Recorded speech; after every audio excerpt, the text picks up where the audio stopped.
Okay, members and friends, we're out where the people are that are struggling with homelessness, and somebody came in with some donuts. So, but the reason I'm back today is because I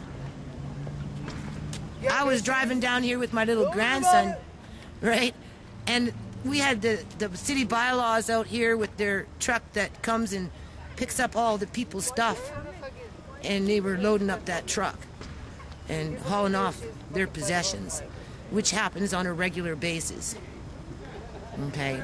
Nobody's hurting you, so how are you going to fucking defend that one when nobody's hurting you? What's that?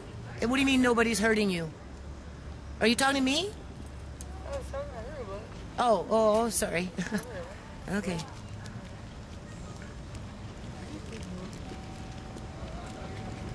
Okay, we're going to go to the camp. It says record. It will say record? I see. Okay. I guess it must be going. I got record? Yep, it's record. So all you want to do now is just kind of bring it up to us. No, come over here. Okay, members and friends. Mayor X, we got a new mayor now. But from... Hold on a minute. Hold on. We got a new mayor. November 15th was an election for Surrey, for mayors. And apparently this woman is in, I wouldn't say it's in partnership with Diane Watts, but Diane Watts basically took the key and gave it to this woman because they're friends and they kind of operate on the same agenda. Yeah, but it said it's just because she had social media behind her, and she also had politicians behind her too, right? Because that's how she got in there. Okay, that's how she got in there, because she had the social media promoting her, plus the local politicians. So these people out here that have no homes, and today I was driving down with my little grandson, and I seen the city out here with their trucks. Still okay? Seen the city out here with their trucks, loading up the people's stuff, and they just trash it. Yeah. So my little grandson's in daycare right now, and I'm back, and we're going to be talking a little bit about this social housing with all these shadow workers out here that work for BC Housing, but none of these people qualify because they're suffering with, you know, different issues. Mental health, you know, drugs, alcohol, right? Addiction. Lack of food, you know, lack of housing, right? Lack of medical care. You know, it's not just, you know, we just... Split homes, split families. Split homes, split families, you know, MCFD, whatever it is, right? So this fella, he's out here all the time, and he sees this stuff going on every day. 24/7, 7 days a week. 24/7, every day of the week. And apparently the city comes out here, what, every day and rustles up people's stuff? Is that... Not every day. Whenever they feel it has needs, that they call it just waste. They call it waste. You know, nothing. Talk through your voice. Disregarding all other people's housing. Homelessness is like for people like people that don't have nothing, have just a little bit. They hold on to it. That's right. So when you have nothing, it means a lot to have just a little bit that they do have. And you know, these people that make good money, for some reason, think that it's okay to be socially abusive to the poorest of the poor, right? And they will use, "Hello, sweetie, how are you? Doing another interview. Right on. You're up." It took me a few days, but I got it up. So you need to go see it. I will. Okay. I will. Yeah. Okay. You see. And right now, a lot of this social housing is playing right now. Talk to the camera and talk. They're playing catch up. That's exactly what's going on. I mean, people are screaming out, you know, we need social housing now. Okay. Yeah, we need it now. Now they're slowly making change. There is a little bit of light at the end of the tunnel, but you know what? It's not enough right now. We need more. We need hundreds, thousands more. That's right. And how many people are dying out here? Quite a few, from my understanding. Yeah, this winter, I guarantee we're going to lose large this year. Yeah, because it's going to be cold. It's going to be a very cold winter. And do you know what's happening with the Surrey Memorial Hospital? They've designated as the Ebola centrifuge or centrifrage or whatever they call it, where anybody on the mainland out here, if they pick up an Ebola virus coming in from Africa, they're all being sent to Surrey Memorial Hospital, which is about a 10-minute car drive from here. And that place is accessible already. Well, apparently they built up the hospital and they got this quarantine area, but you know we're different. this community has been designated as the drop off for very contagious diseases. But yet out here ain't nobody getting no help. And people are losing their legs because they're outside sleeping and they're getting infections because there's no help. So how can they be concerned about Ebola coming into Canada, British Columbia, Surrey, as they're shipping them in, but not the people out here that are suffering in the here and now? And that's why I'm going to keep pumping out these videos, because after 14 years of working on this nonprofit, fucking around with stupid banks and stupid people, I ain't dropping the ball. And I'm glad that the people are stepping up to the plate, because that's what we need to do. We need to let these politicians know enough is enough. These are human beings out here, including my daughter. Lots of lives. Yeah. Children first, more so than anything. Lots of youth out here. But regardless, we're all human. Yeah. We're all human. And I'm driving down the road. You know what? I bring my little grandson out here sometimes with me. We rolled up here last night and he says, "There's the kids, Nana. There's the kids." He's calling you people the kids.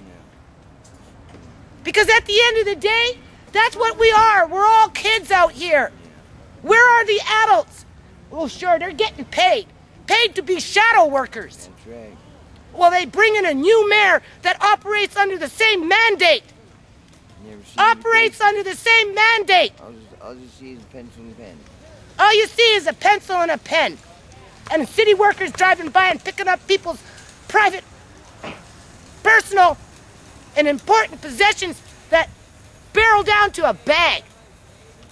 Because they don't want to invest into the children, So you just sweep it up. into the people. Instead, they want to have them lose their legs, lose their limbs, lose their life, so they can go on and brag about some hospital that's going to take care of an Ebola patient. Ridiculous! You take care of us. Go ahead. I'm pissed. Say something more. No, I'm fine. I'm good. All right, we're going to the camp now, people. Hooty-hoo! Okay, members and friends, we have this woman here, and she's just going to confirm what I've been told time after time, is that when the city comes around and with the police at whatever hour of the day, usually at 7 in the morning, they take people's personal possessions and leave garbage behind. The streets are filled with garbage. All our stuff gets thrown out. Like, if we're not standing beside it, we go in for breakfast in the morning, we come out and it's gone. Okay, so you have to go in at 7 in the morning. I know the routine. You go in at 7, everybody gets their 15 minutes to wolf down their porch, drink their little cup of tea, then you get thrown back outside, and they go through the cycle for about an hour. So as you're inside getting your porridge, the cops are out here with the city, picking through your personal belongings, which are few and far in between, and they leave the garbage behind. All the streets are covered in garbage. And so what do you consider to be garbage? Garbage is like, napkins, old food and stuff like that. They leave all that, everything like that behind, everything. Okay. Like wrappers and... so what's the excuse of taking your stuff? They don't have any excuses. They just feel they're allowed to take it whenever they want from us. They don't need to have an excuse. They don't have an excuse. They don't have an excuse. No. And what do you think they're trying to accomplish? Clean the streets for the mayor or whatever they say. For City Hall over there. That's what they say. You guys can't be out here because the City Hall is right across the way. Well, are they providing an alternative? No. Huh? No. No. So where do they expect you to go? Nowhere. They know you need the food at the front room for porridge. They know you need the one washroom that, is smeared with blood half the time because they don't clean it enough. That's already documented. I already got that on video. One time the place Can was I put covered the in camera on you, ma'am? Yeah, sure. That's Good. fine. Okay. One time the place was covered in shit, and they said that if we don't get to use the bathroom unless we clean it. Why should we have to clean the bathroom? Somebody else's mess. That's not you know what I'm saying. Yeah, exactly. They get paid, so we can't use the bathroom unless one of us clean up the feces. I don't get paid to work there, so why should we have to clean somebody else's shit? Never mind. No, it's not their problem, I know, but I mean, they get paid. That's right. They work there. Do you know what I mean? you want to be why on the camera should too? we have to do that? They do nothing. They do nothing. It's bullshit. Another time, a guy was turning blue in a chair, and they said, "Don't touch him." They grabbed his heels, pulled him, bounced his head off the chair, bounced it off the cement, and said, "Leave him. If he dies, he dies. We can't touch him." It took 2 other people in there to bring him back to life, pushing on his chest, or he would have died right there, and they didn't give a shit. So what are they here for?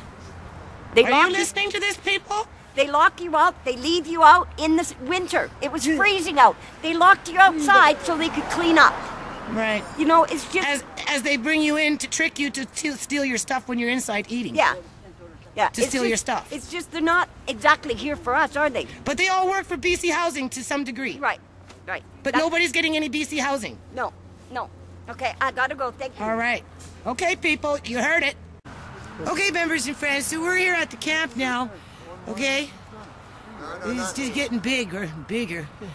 But anyway, this, Sharon was telling me. What's going on?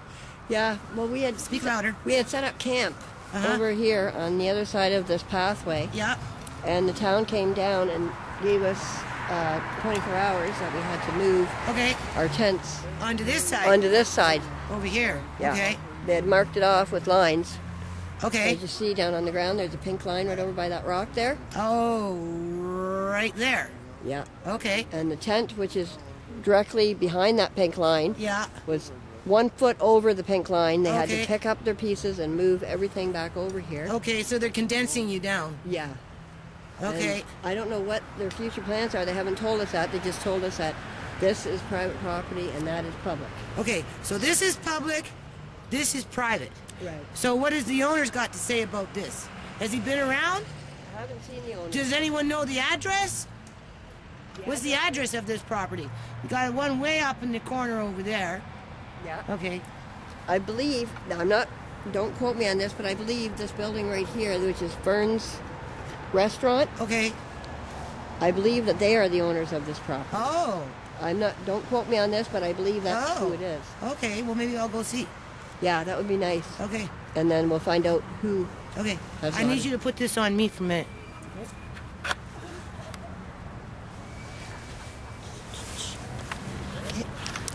Okay, members and friends. Like, seriously. What is that old saying? You stand for nothing, you fall for everything. Or if you got to stand up for something. Yeah. Like, you got to. Okay? Work on a nonprofit, promote universal school meal program. You go to your local businesses, you ask them to support a universal school meal program, the first thing they're going to say is take it to the politician. That's a government thing that the government is supposed to be doing for the kids. You take it to the politicians and they'll say, well, there's not enough community support. You know, the BC government don't want to pass nothing that the NDP puts forward. So forget about the universal school meal program until you can come back and prove that this is what the public wants. So in the meantime, before you can get to that point, though, you got to take care of this stuff out here. And if it's not this kind of stuff, you got to take care of the injured animals. And just, there's so many social problems that we have, right? There's so many social problems that we have that, you know, it all has to be chipped away at a piece at a time so that at the end of the day, it can all come together. And that's why prior to this video, I got all those bank statements sitting up on my grandson's bed, right? Because that's what helps to chip away at all these social problems that we have. And so that we all can come together under one roof, regardless of what kind of freaking problem we have, and start getting on with the business of a universal school meal program.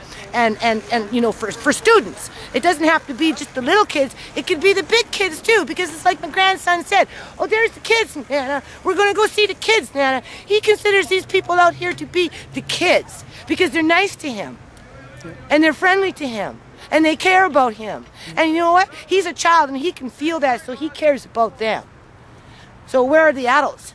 I don't see no adults really out here caring, because it's like Sharon said, we don't know what's going to happen out here. They're just kind of pushing us together. But at the end of the day, the people over there that have no place to go, that haven't set up camp yet, every freaking morning at 7 o'clock in the morning, you got people rustling around and grabbing their stuff and throwing the garbage behind and just leaving the garbage, but taking personal ID, medications, glasses, you know, pictures, maybe money, wallets, clothes, blankets.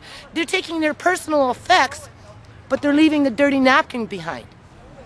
Like, how does that make any sense? So anyway, I'm out here, I'm standing up for something. I haven't worked on the nonprofit for 14 years for nothing. And this new mayor, well, maybe one day, actually I think I already met her.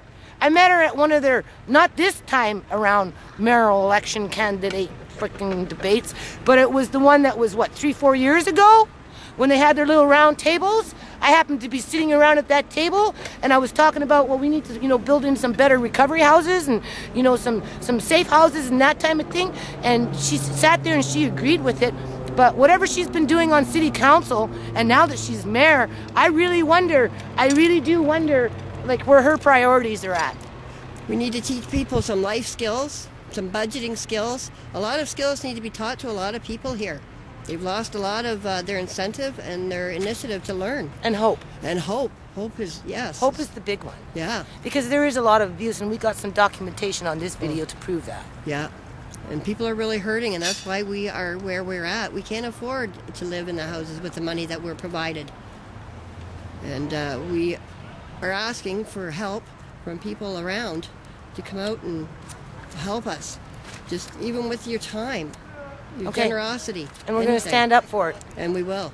Okay, peace out. Thank you.